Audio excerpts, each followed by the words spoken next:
Honest J. Nowak. Coming at you live. Alright.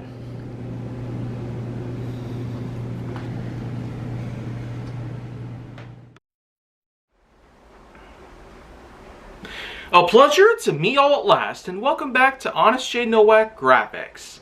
And so, today's pick that I have for today is quite a ways different than most others. But today, we're going to talk a little bit about Jump Force. And I'm specifically talking about the video game adaptation, which came from Bandai Namco in early 2019. It was primarily released on PS4, but as far as I know, it's also been released to other consoles as well. Jump Force is in fact the slight end reboot / video game adaptation that also marked the 50-year anniversary of the real-life Jump Force manga series. But when you really take a look at it though, Jump Force in this particular instance, this particular game, really does have a lot more to do with just the Jump Force series itself. It pretty much is in fact one of the biggest crossover games that I might have ever laid my eyes on when it comes to anime / manga in general. Because it features a lot of characters from anime, manga, of all sorts of things over the past few decades. And I'm talking a lot of different characters of all sorts. Goku, Piccolo, Vegeta, Cell from Dragon Ball Z, to Sasuke, to Naruto, to a whole abundance of many other things out there. I mean, I don't really know a whole lot about anime or manga, and I'm not typically a big fan of most of those franchises, but I do in fact have my picks. Dragon Ball Z would be the most obvious. But I do also happen to be a big fan of Final Fantasy, Digimon, Elfen Lied, and pretty much some others here and there. I do mostly occasionally watch them, but I've also read some of the mangas from those generations pretty much.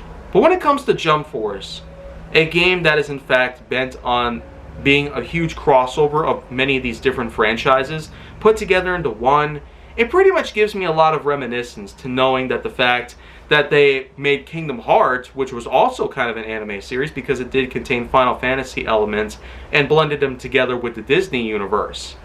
And being that I've played the Kingdom Hearts games themselves, I played a lot of Kingdom Hearts 3 some time ago, so that's a pretty good start to what I could possibly find later on, but as Kingdom Hearts had progressed, so did a lot of things in life.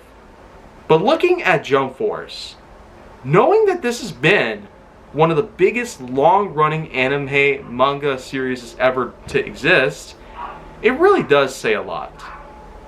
But for this game itself, it's pretty much no more than a typical two-dimensional, three-dimensional sort of fighting game that has some sort of tag team element, and it also tends to work a lot like most other fighting games, even from this exact generation. Fighting games out there like Street Fighter V, Mortal Kombat 11, Tekken 7, Virtua Fighter 5, and a whole abundance of other things. Even Power Rangers Battle for the Grid, which at the time I've considered that to be my most favorite game of all time in the fighting games category, pretty much. But Jump Force is still actually a pretty decent game if you really get used to a lot of things going around.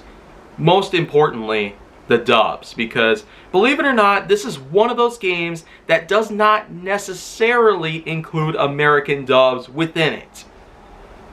Or at least within the particular version that I had, because it was an international release with a PEGI rating of 12, and as a result, it did have a typical sort of Japanese dub put onto it.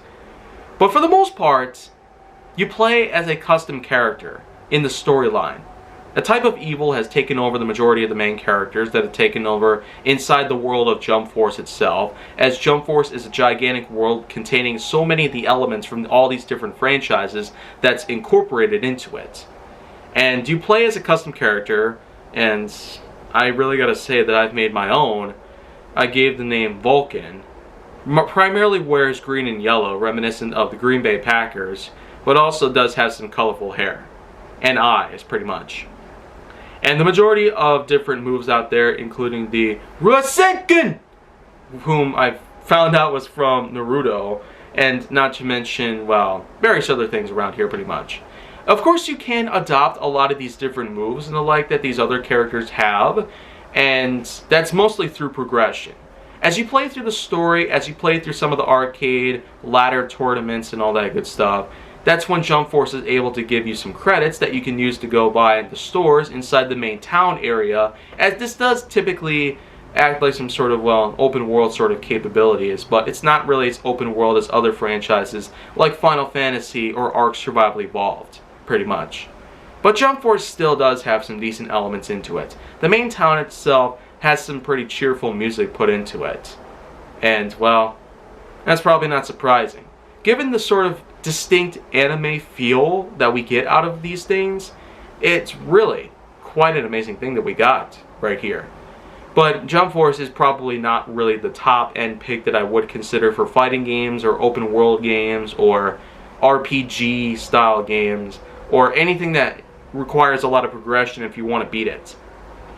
But Jump Force still is a decent game. I got to play as a lot of different anime characters. I've tried a lot of different moves. Sometimes the game can progress too quickly or be difficult too quickly. And there are sometimes occasions where you might find things difficult to begin with, but yet it still is a frustration factor that you can utilize to the best of your advantage. In the end, though, I won't really consider this to be any better than most other picks that I've had, but it still does do pretty well on the PS4. At least for something that came out in 2019, it does pretty well. But anyways, that's going to be it for today. But if you want to see more, go down to my channel, then make sure that you like, subscribe, comment, follow me on social media, and stay on the Hollywood side.